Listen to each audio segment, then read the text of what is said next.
estamos de vuelta y ahora ya nos corresponde tomar mano de la escritura, de la Biblia y empezar a usarla, empezar a saborearla. Pero antes de ello yo quisiera hacer una breve introducción sobre la Biblia. La Biblia, siendo la palabra de Dios, no fue escrita en español. Eso para nosotros es una gran limitante. De manera que todas las Biblias que tenemos en nuestra casa son Biblias que han sido traducidas. Algunas incluso traducidas de un idioma a otro y de ese idioma traducido al español. O sea que se han prestado mucho para tergiversar el mensaje original. De manera que es muy importante que nosotros miremos y analicemos ese contexto del idioma que hace que tengamos ciertas consideraciones con este precioso libro. Más o menos en el siglo XII al siglo XVI se conocían apenas 12 manuscritos que se utilizaron para traducir las primeras Biblias al español. En esas Biblias, pues obviamente de esos pocos manuscritos se tradujeron o se incluyeron fragmentos, pasajes muy cortos que posiblemente eran unos agregados, cosas sin importancia, pero que es importante depurar el texto. Para eso nace lo que se llama la crítica textual.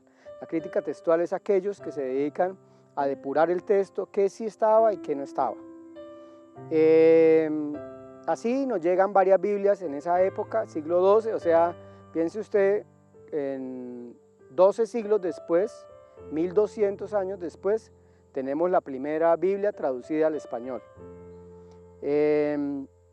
Entonces, todo ese tiempo que ocurrió de pasar de un lado a otro, los medios por los cuales o sobre los cuales se escribió la Biblia, como por ejemplo los papiros, los pergaminos, todo eso pues se degrada y se fue degradando y además se iba copiando de un lado a otro, y eso permitió que se añadieran algunas cosas que se consideran hoy en día que no estaban en el original.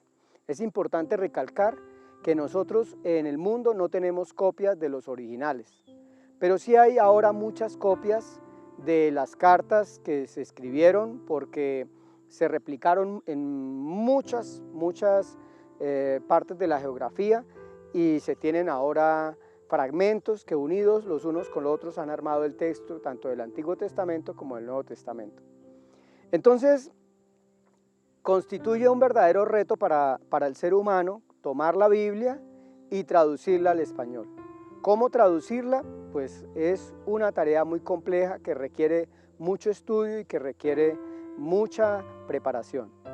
Podríamos decir que como la Biblia es una obra literaria y tiene también muchas figuras literarias, traducirla no es nada fácil. Digamos, vamos a pensar cómo nosotros como colombianos poderle decir a un gringo algún dicho. Por ejemplo, más vale pájaro en mano que 100 volando.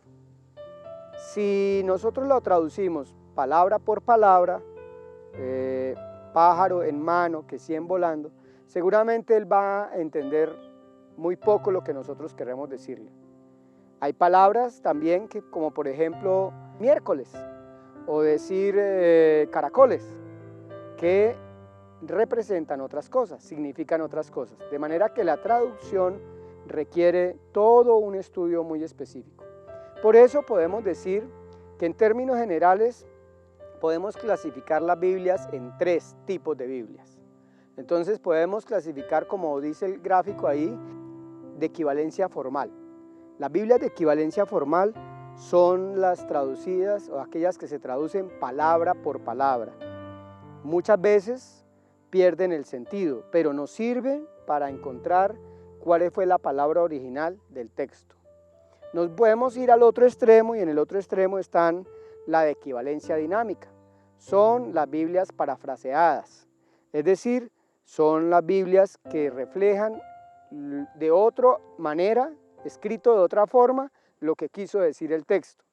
Por ejemplo, si traducimos el dicho, más vale pájaro en mano que 100 volando, es mejor decirle a la persona para que entienda, es mejor lo que uno tiene seguro. Lo estoy diciendo exactamente lo mismo, pero haciendo una equivalencia dinámica. Y existen las del medio, que son las eclécticas o equilibradas. Las eclécticas o las equilibradas son las que combinan las dos, tanto la literal, la equivalencia formal, como la equivalencia dinámica. Mantiene un equilibrio entre las dos. Entonces, de esa manera, nosotros podemos encontrar, digamos que 3 categorías de Biblias, y usted debería tener 3 tipos de Biblias: una Biblia literal, una Biblia de equivalencia dinámica y una Biblia equilibrada. Con toda seguridad le va a ayudar a estudiar el texto.